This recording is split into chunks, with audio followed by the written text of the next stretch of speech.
The poet's heart. In the quaint village of Elderglen, where the willow trees swayed gently by the river and the cobblestone streets wound through charming cottages, there lived a young poet named Tristan. Elderglen was a place where time seemed to stand still, and its beauty inspired the hearts and minds of all who lived there. But none were more inspired than Tristan, whose soul was intertwined with the very essence of the village. Tristan had always been captivated by the power of words. From a young age, he had found solace in poetry, using it to express the deepest corners of his heart and mind. His small, cozy attic room was filled with stacks of notebooks, each one brimming with verses and stanzas that captured the world as he saw it. The villagers often saw him wandering by the river or sitting beneath the old oak tree, lost in thought, a pen in hand and a distant look in his eyes. Though Tristan's poetry was admired by many, he remained humble and introspective, often doubting his own talents. He was known for his gentle nature and kind heart, always willing to lend an ear or offer a comforting word. Yet, despite his outward kindness, he kept his innermost thoughts and feelings locked away, sharing them only through his poetry. One spring morning, as the village awoke to the sound of birdsong and the scent of blooming flowers, Tristan received a letter that would change his life. The letter was from Lady Eleanor, a well-known patron of the arts who lived in the neighboring town of Verden. She had heard of Tristan's talent and invited him to participate in a prestigious poetry competition. The winner would have their work published and gain recognition far beyond the borders of Elderglen. Tristan's heart raced with a mixture of excitement and trepidation. This was the opportunity he had always dreamed of, but the thought of sharing his most personal work with the world filled him with anxiety. He spent days pondering whether to accept the invitation, seeking solace in the familiar places that had always brought him comfort. One evening, as the sun set behind the hills and painted the sky in shades of pink and gold, Tristan found himself at the old oak tree by the river. He sat down and pulled out his notebook, hoping to find clarity in his words. As he wrote, the world around him seemed to fade away, leaving only the rhythm of his pen and the beating of his heart. Lost in his thoughts, Tristan didn't notice a figure approaching until a soft voice broke the silence. "May I join you?" Tristan looked up to see a young woman standing before him, her eyes filled with curiosity and warmth. "Of course," he replied, scooting over to make room on the bench.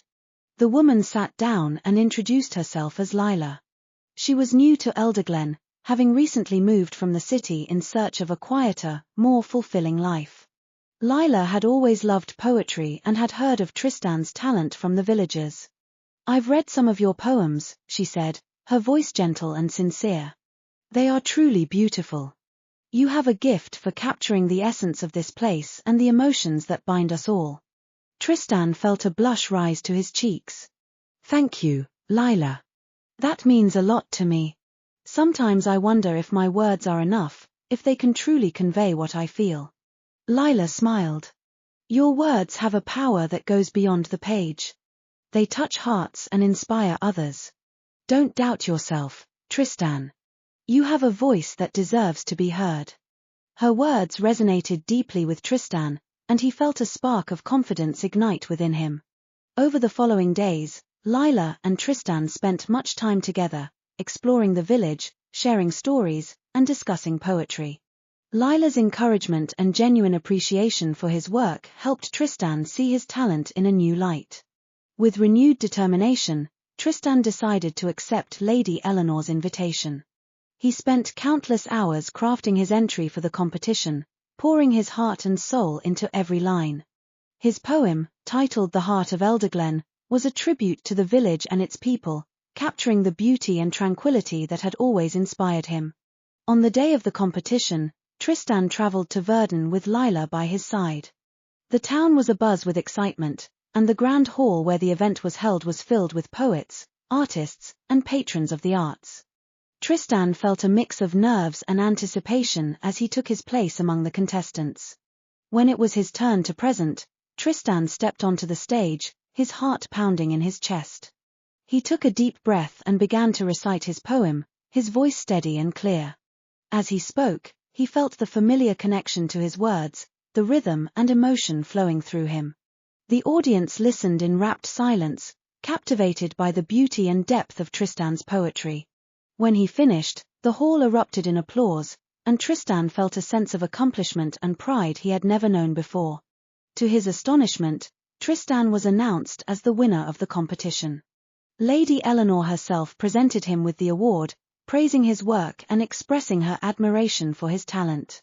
Tristan's poem was published and quickly gained acclaim, earning him recognition and opportunities to share his work with a broader audience. Back in Elderglen, the villagers celebrated Tristan's success, proud of their hometown poet who had captured their hearts with his words. Tristan continued to write, inspired by the beauty of the world around him and the support of his friends and community. Through his journey, Tristan learned to embrace his talent and share his voice with the world. He realized that his poetry had the power to touch lives and bring people together, and he was grateful for the encouragement and love that had helped him find his path. And so, the story of Tristan, the poet of Elderglen, became a cherished tale in the village, a testament to the power of words and the importance of believing in oneself. His poetry continued to inspire and resonate, a timeless reminder of the beauty that lies within each of us and the strength that comes from sharing our hearts with the world.